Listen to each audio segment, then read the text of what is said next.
Okay, well, let's jump into it. Arkansas is at Mississippi State.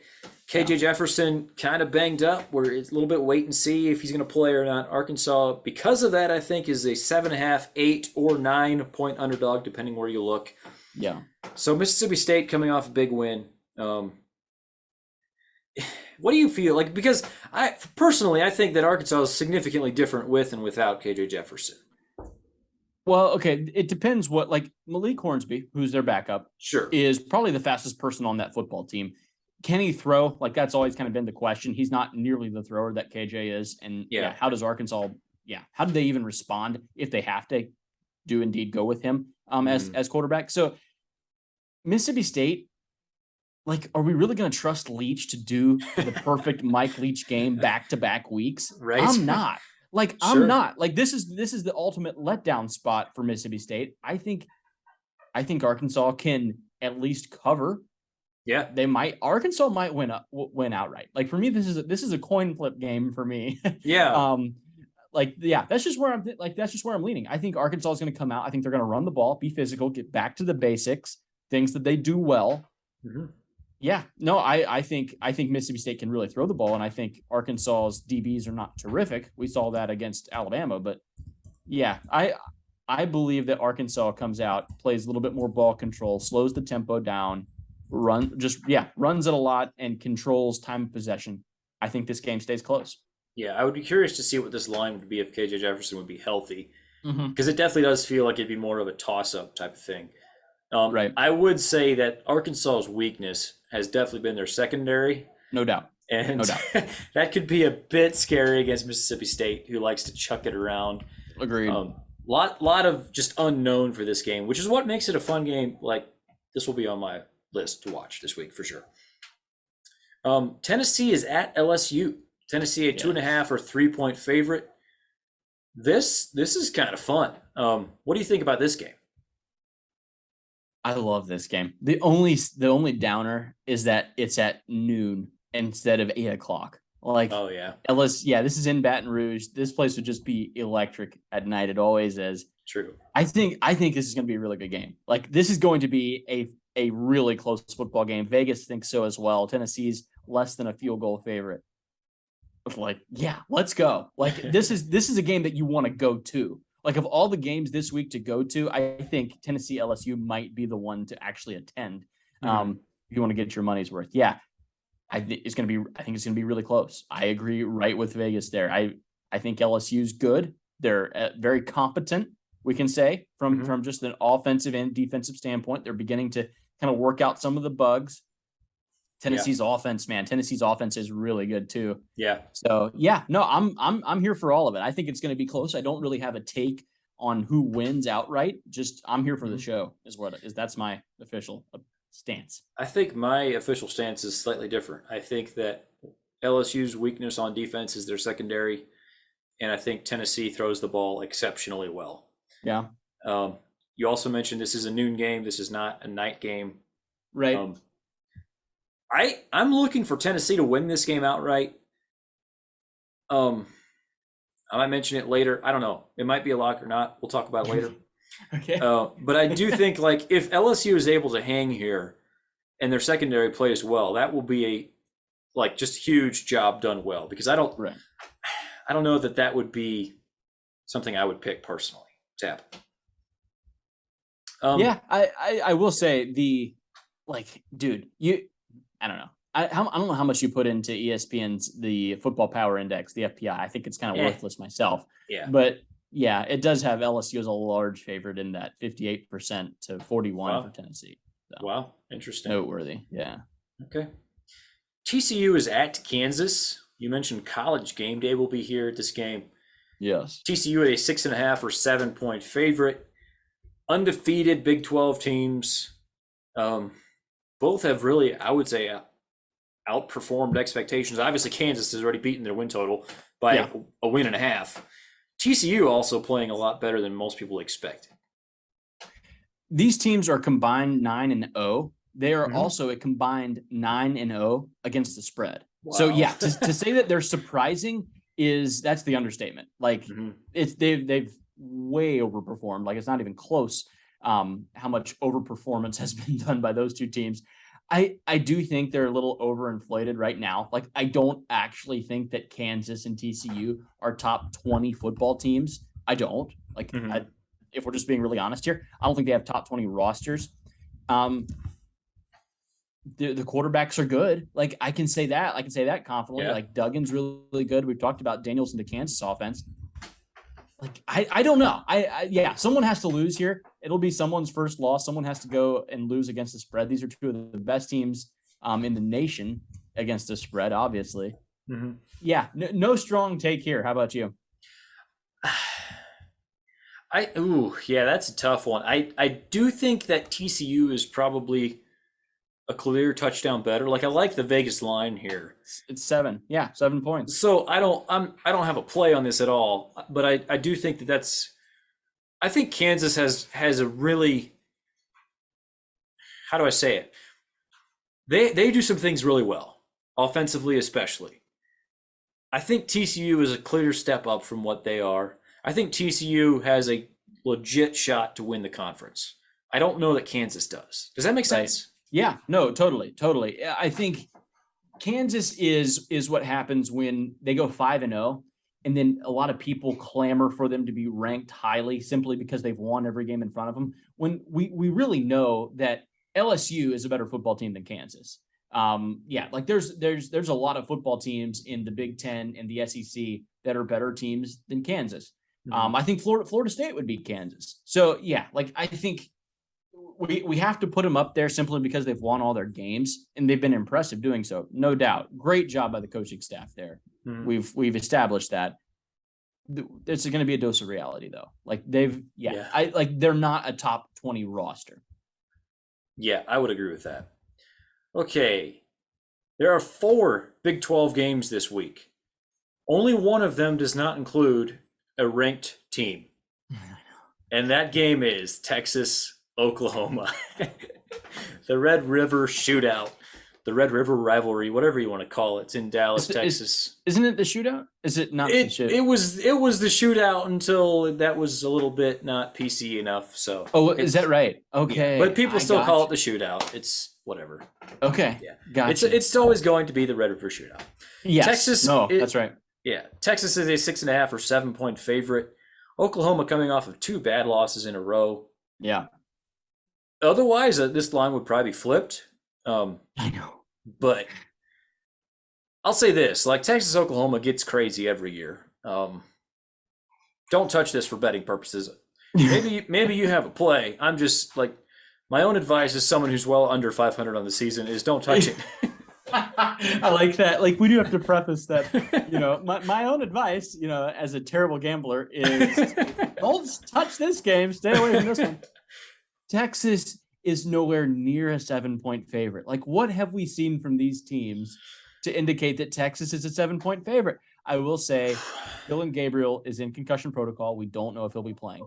Quinn Ewers has been eyeing the Oklahoma game as his return. Like, Red River was when he's going to return to the Texas quarterback spot. We don't know if he will be. He might. So we don't know what we're getting with quarterbacks. I agree with you in the long run that just stay away from this game. Like, don't bet this game because this game is just nuts. It always is.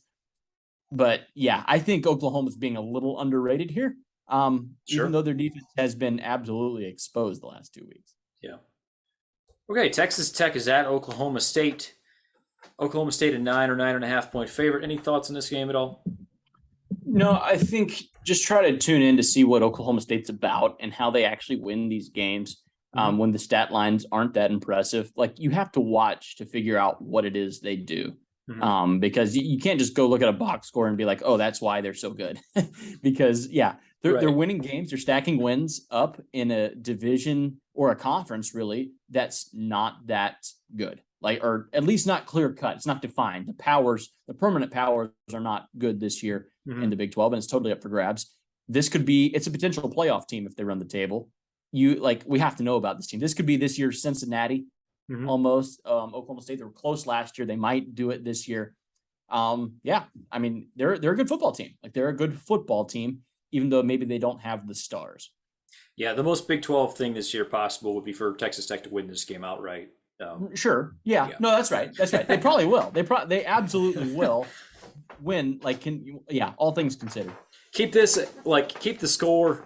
Pay attention to the score just so that you can watch it in the fourth quarter if it gets crazy. That's right.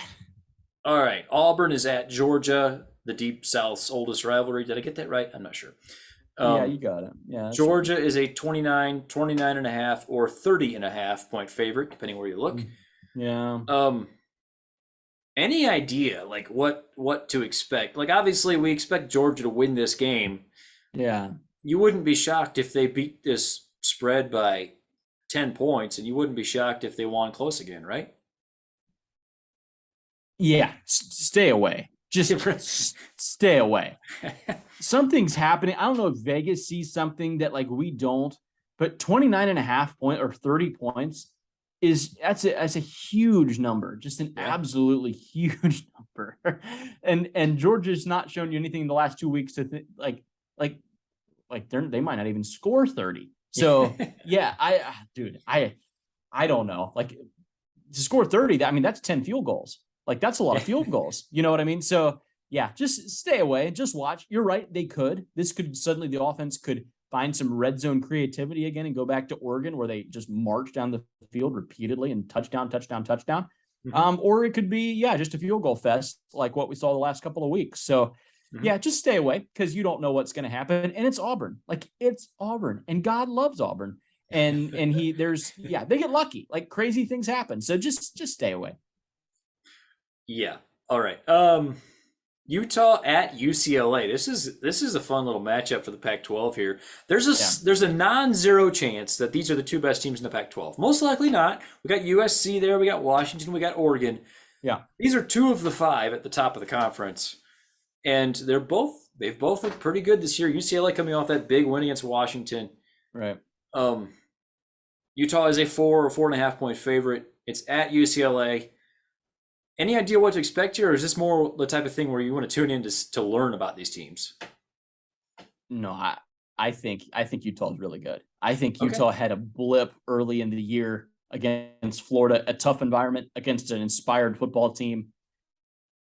I think Utah wins. I think Utah covers. Okay. I think a really, really good football team. Like, I think Utah's legit good. I think Utah could actually sneak their way back into the playoff conversation. Mm-hmm. Now, of course, having said all that, of course, UCLA is going to come out and win by 10 points. That's just how this is going to go. But I like Utah, man. I really like them. I think they're more talented. I think you're getting a more talented roster. I know it's at UCLA, but UCLA does not have much of a home field advantage at all, from a crowd standpoint. So yeah, I'm on the Utes. Let's go. I think Utah is probably better, but it scares me a little bit because UCLA has, they can score on offense. DTR is playing well right now. This would be. I'm watching for the entertainment. I'm not going to actually make any plays on this one. That's for sure. Really good quarterback play in this game. Like, we'll just say that between Cam Rising and DTR, they have a combined total of 24 touchdowns and 3 interceptions. Wow. That's a really good ratio. Yeah. Wow. Good running backs as well. Good running backs, good quarterbacks. Yeah. Okay. Ohio State at Michigan State, definitely more of a helmet matchup than anything that we expect to be close. Ohio State is a 25.5 or 26.5 point favorite. And they've kind of made a habit the last 5 years, ever since they got upset by Michigan State, of just demolishing them. Yeah. Any reason to think it's different this year? No, not really. Dude, Michigan State can't stop the pass. Like, they're so bad. They still can't stop the pass. I have no reason to think otherwise. Like, this should absolutely be a blowout. Do you have anything different for me? No. I will be talking about this later. Okay. All right. Which means that Michigan State's going to absolutely keep this close because they run the ball and play ball control offense. Yeah. No, I like it. Yeah. Any worries about like Michigan State just gave Mel Tucker an absolute crap ton of money. Yeah. And they suck. $95 million over 10. Yeah. That's a large amount. But hey, well, it was such a good year. Year one for him was so good. Yeah. Well, no, it was year 2, because year 1 was pretty crappy too. Sorry. Year 2. Yeah. His first good year was last year. And then you had the COVID year. I don't know, Yeah, kind of it leave barely that one counts. alone. You're right. You're right. Right. But like, yeah, exceptional year last year. Peyton Thorne was the returning quarterback. We thought like, oh, they're going to be able to throw the ball. He has 8 touchdowns, 6 picks. Like it hasn't been phenomenal, and they haven't really run the ball, and they still can't cover anybody. Which I don't know if you know this. I don't know if you know this or not. Ohio State has good receivers, so we'll just throw that. And the quarterback's not bad either. So yeah, I think I like where you're at. Ohio State big in this game. Yeah. Okay, we have a matchup possibly for the ACC Coastal. Now, if you're not paying attention, the ACC Coastal has nobody that wants to grab the bull by the horns and actually do anything this year. We have North Carolina at Miami. Yeah. Miami is a 3.5, 4, or 4.5 point favorite, depending where you look. North Carolina's got the offense. Miami, we're still like, I feel like I know less about them now than I did several weeks ago. What is this team? Yeah, no, I agreed. I agree completely. You look at the quarterbacks like Tyler Van Dyke. Remember when he was going to be all that in the preseason? He was a Heisman contender for some people. He got benched. The guy got benched. He has 4 touchdowns on the year, 3 interceptions. It's not very good. Drake May for North Carolina, his counterpart in this game, 19-1 touchdown interception ratio. It's just, tale of 2 quarterbacks right there. And all that said, what does Vegas have? Miami by 4. That does it make sense to you? No, not to me anyway. I'm just staying away, but sneaky line. That's a sneaky line. I think Miami might be the side. Vegas certainly appears to think so. To me, North Carolina feels like absolutely the side. I know. So I might end up making it one of my locks just because I like their offense so much better than Miami's right now. But you're probably right about just the warning. We'll see. Clearly, I'm well under 500, so I need to keep throwing. Need to keep spreading the board, Vince. right? We're just fading Vince pretty much. Fade Vince right now. Yes. Okay, BYU against Notre Dame in Las Vegas. We got Let's go. Catholics and Mormons in Sin City. Notre Dame a 3.5 or 4 point favorite. This will be a fun matchup, I think. 2 pretty good teams. Like obviously, I say that as knowing that Notre Dame lost to Marshall. They also, the last time they came out, they actually played well against North Carolina. BYU, we've seen them be both good and bad this year, which makes me feel like we've seen good and bad sides of both of these teams. So nobody knows what's going to happen this game. How do you feel about the line? Because this is just the line it just popped right off the board. Notre Dame's favored by 3.5, 4 points. I saw 4 earlier today. I don't know if you can still get that or not. Isn't that just wildly high? Like if you had to bet, I know you don't bet on Notre Dame games, and that's smart.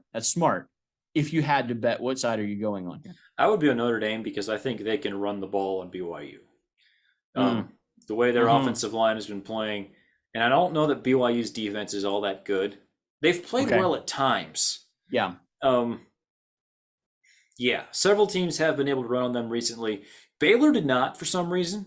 Right. Baylor was unable to run well, but then other teams have run well against them. So, like I said, it's kind of a hot and cold situation for BYU.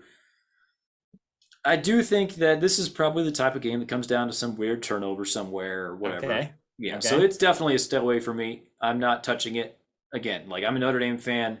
I would rather just watch the game and not have to worry about any covering or anything like that. Just hope that we win. Sure. I do think Notre Dame is a little bit of a better team, but BYU is very experienced, so you never know what can happen. BYU has the advantage at quarterback. Like I think we can comfortably say that Jaron Hall has been excellent this year, 12-1 touchdown interception ratio. Like he's taking care of the ball and he's been really effective. He's also a dual threat. Like he can run.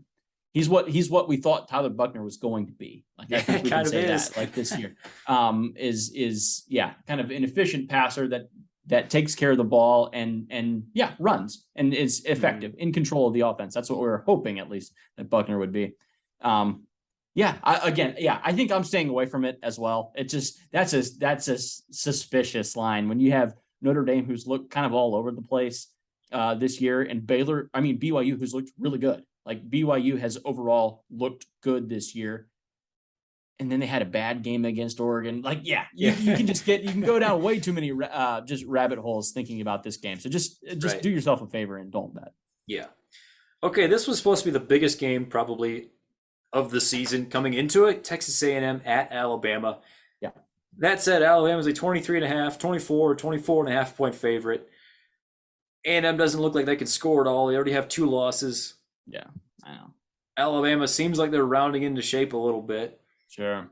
But of course, it looked like a clear mismatch in Alabama's favor last year. We saw what happened with A&M, Right. getting that huge Exactly. win. Yeah. Any chance, like any chance they can repeat? The line you mentioned about 24 points. Mm-hmm. This will be the largest underdog that Jimbo Fisher has ever been. Wow. Which is really saying something. That guy's been Mhm. coaching a long time. No, I don't know what to do. Like, yeah, I mean, these two teams. Okay, we know they don't like each other. The coaches don't like Right. each other. They've had it out. It's been public. We all are aware of this. Unless you've been living under a rock, you know that these two teams are really going to come and get after it. Yeah. I don't know, man. Does Bryce play? Like, if he does play, how effective is he? This is a really good defense, you will say. For all of A&M's shortcomings, they got talent. There's talent on A&M's football team. Are they going to just play the game of their life again like they did last year? Maybe. It's a possibility. Yeah. Yeah, it's that line is huge. Like it's so big considering that Alabama may not be with their Heisman Trophy winning quarterback, or even if he is playing, he might not be 100%. So yeah, where would you go on this one? Like, just curious. No. Okay. Yeah. Okay. I do. You mentioned that A&M has good defense. I think they're a very talented defense. Right. That's right. They have not stopped the run well this year, and that's one reason why even if Bryce Young is unable to go, like I think Jalen Milroe, like he probably enhances their running game a little bit. Yeah. Obviously, their passing game's not going to be as good with him as Bryce Young. Sure. But I do think if they have to play Jalen Milroe, like they'll find a way to run the ball for 200 yards against A&M. Like it's just going to happen. I think Alabama probably wins this game by about what the spread says. 3 touchdowns and a field goal. Sounds about right to me. I also could very easily see Saban grabbing a 10-point lead and knowing full well that A&M has no offense that can come back, just kind of like sitting on the ball the rest of the way. And yeah. No, I'm all with you there. I don't have a strong opinion on it. I'm just gonna stay away. Just do yourself a favor and stay away. Sure. Okay, one final game to preview here. Florida State is at NC State. NC State a 3 or 3.5 point favorite. Florida State has looked really good this year relative to expectations. NC State has looked good, but not quite as good as expectations coming into the year, coming off that big loss to Clemson. Yeah. Florida State is also missing some things. They've missed a few players. Then they're not deep. Like I feel like there's a few places where the depth is definitely is suspect. They have some holes. That said, like they're still a pretty good team. Yes. No, both of these teams are good football teams. Yes, they are. It's the same as what Florida State played last week against Wake Forest. They're both good football teams. Mhm. NC State they're good. They're solid. Now they lost against Clemson. You go to 4-1. Like, okay, whatever. Like both of these teams coming off of tough losses. I like both. I trust both of these quarterbacks. I think they're both good. Yeah. No, I don't think there's a whole lot to be found in looking for advantages. Like as far as like being able to know what's going to happen. I mean, it's in Raleigh, North Carolina, which I mean, like you would think that would lean NC State's favor. But yeah, I think it's a matchup between two good football teams. Again, the same as what both of these guys ran into last week. So someone's going to win, someone's going to lose, and the loser is going to be a really good team that had back-to-back losses. Like that's all that happened there. I like both of these football teams.